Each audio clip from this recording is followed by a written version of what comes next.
Ćao internet, moram priznati kako će ovaj video biti meni blizak srcu, jer i ja smatram kako gaming više nije kao prije. Bilo mi je teško točno odrediti zašto gaming nije kao prije, jer smo svi mi drugačiji i svi mi imamo drugačije gledanje na stvari, pa kako bi zadovoljio većinu, odlučio sam dati 3 mogućnosti. Sve ću ih proći u ovom videu, tako da ne moraš tražiti po cijelom YouTubeu zašto se odjednom osjećaš kao da život više nije isti, dok ubijaš toksičnu djecu u CSGO lobiju. Započnimo s prvom mogućnosti. I ovo će biti ona opcija koja uključuje najviše ljudi. A naravno, govorim o marketu.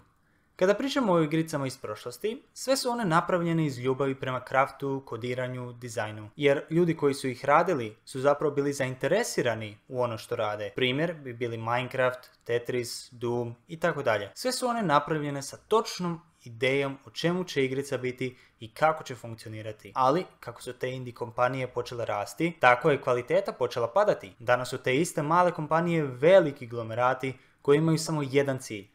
Kako možemo dobiti što više novca? Prvo je počelo sa već spomenutim gubitkom kvalitete. Tu je bilo i glitcheva, i bugova i svega. Zatim su došle mikrotransakcije. I nadam se kako ste već upoznati s njima, no za svaki slučaj. Mikrotransakcije su kad igrica stavi u svoju igricu način da vi plaćate ekstra novca kako bi kupili neku novu jaču pušku ili neki ekskluzivni kostim ili, u najgorem slučaju, dobili nešto što je vrlo overpowered. I to nas dovodi do onog pojma zvano kao pay to win, gdje ako uopće želiš pobeđivati u igrici u kojoj si uložio tolike sate, moraš platiti ekstra novca. Neke igrice će te pokušati preveslati tako da naprave da je igrica besplatna, ali je zapravo puna mikrotransakcija. Ja sam isto pao na tu foru kada sam kupovao skinove u Fortniteu. Ono kad je ta igrica još bila cool, a ne virtualni vrtić. Kad sam već kod Fortnitea, market je skužio kako postoje određeni žanrovi gdje igrači najviše kupuju njihove virtualne proizvode. Zbog toga su počeli raditi nekvalitetne igrice koje su imali samo jedan cilj: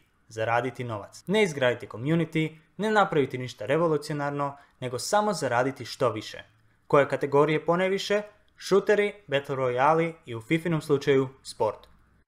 Ćao internet, ovo je raban sa postscriptum, to jest kao postmortum, ali postscriptum pošto je poslije skripte. Ali želim zapravo naglasiti još jednu stvar u vezi marketa koja je onako malo fucked up, kako bi se reklo. To je što dosta puta developeri skuže da zapravo njihove igrice ne valjaju i da nisu vrijedi ni malo eura ili centa ili što god već što ih kupite za. I onda kažu, joj, ispravit ćemo te igrice u sljedećem DLC-u. Znači, čim igrica govori da ne valja i da će u sljedećem updateu koji će koštati novac, pazi, koji će koštati novac za DLC, će popraviti nešto što je originalno trebalo biti na release date dobro, ja mislim da je to onako jednostavno suludo. Zašto bi ja dao sad novac zašto bi ja dao novac za nesavršenu igricu koju ćeš ti popraviti, ali tek kad ja platim ekstra stvari? Znam da ne rade to svi developeri, neki su stvarno ok, ispričavam se, popravit ćemo to u sljedećem updateu, ali ima nekih koji doslovno ti moraš platiti kako bi se igrica popravila.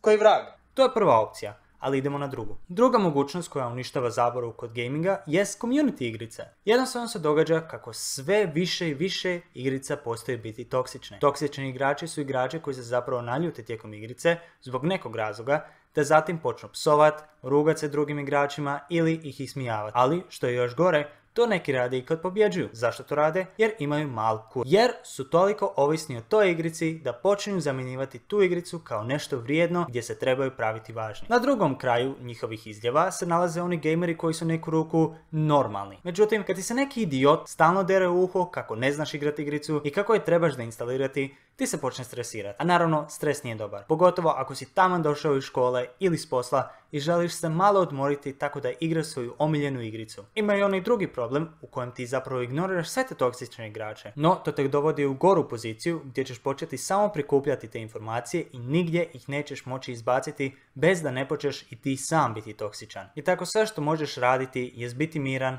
dok u chatu vidiš kako ti neki idiot kaže da si najgori igrač u timu. I iako nije objektivno mišljenje, pa čak ne mora biti ni točno, opet se zapitaš, čovječe, zašto ja igram ovu igricu sa tolikim kretenima? Idem raditi nešto drugo. Što nas dovodi do još jednog problema gaminga. Vrlo je teško napredovati. Prije si mogao ući u igricu gdje su je svi igrali radi zabave i nisu je smatrali previše ozbiljno. No danas, sve što je potrebno da igrica bude uništena za sve igrače je jedan dobar igrač. I ne u smislu da zna što radi, nego radi poteze koji odvlači druge igrače od igrice. Spawn camping, hacking, griefing, speedrunning igricu. Jednostavno, gubi se osjećaj pripadnosti i osjećaj da radiš neku vrstu progresa u igrici, kad sve što možeš učiniti u njoj jest biti poražen od igrača koji je 100 puta bolji od tebe. Ali nije on samo bolji jer živi u maminom podrumu i igra jednu te istu stvar 10 sati na dan. Ne, bolji je jer je gledao tutoriale, trikove i tipove kako postati najbolji u igrici. Gubi se ne samo među novim igračima nego i sa starima, taj osjećaj avanture i istraživanja. Mnogi će prije igrice pogledati što je bitno znati za igricu, ali će im tada doći video kako mogu napraviti ovo u igrici ili ono. I zamisli, zar ne bi bilo 10 puta bolji osjećaj da si nešto skužio sam kroz pokušaj i pogreške, nego da si na YouTubeu vidio kako napraviti neku stvar savršeno iz prve. Igrice su prestale biti zabavne jer je sve postalo natjecanje tko je najbolji. I treća mogućnost je zapravo ona koja ne dolazi iz okoline nego iz nas samih. Najgora stvar oko gaminga jest i to može biti ovisnost. Vidimo na internetu da se priča o tome kako cigare, vape, droge, novac uništava ljude, no nitko ne govori o igricama. Ne želim zvučati kao boomer, pa daj mi da razjasnim jednu stvar. Igrice nisu loše i dobro ih je igrat, u određenoj dozi. Nažalost, neki ljudi mogu jednostavno početi biti vrlo ovisni o igricama, zapustiti školu, posao, socijalni život sa obitelji i frendovima i tako se polako uništiti. Mogu pasti u depresiju, anksioznost im može porasti i jednostavno postanu jadnici koji su izgubili kontrolu nad svojim životom. Ako si jedan od ovakvih ljudi, znaj da nisi sam i da uvijek možeš naći pomoć.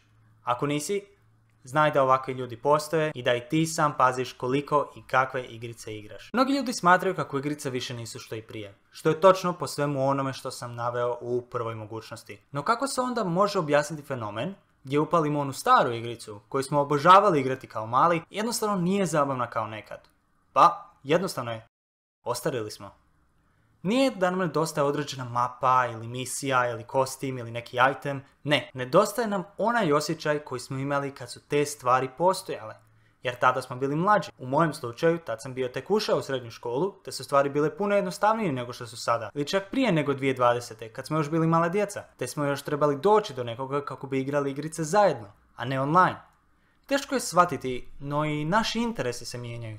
Nije da je odjednom ona tvoja stara igrica izgubila šarm, nego si ti promijenio svoje interese, svoje ciljeve, svoju okolinu. Jednostavno je vrijeme da krenemo dalje, u novu pustolovinu.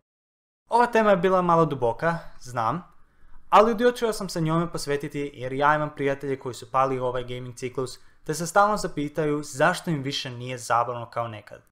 Ali da, ako ti se svidio video, bila bi mi čast da postanem još jedan kanal u tvojoj listi pretplatnika, pa subscribe. Hvala na gledanju i čao!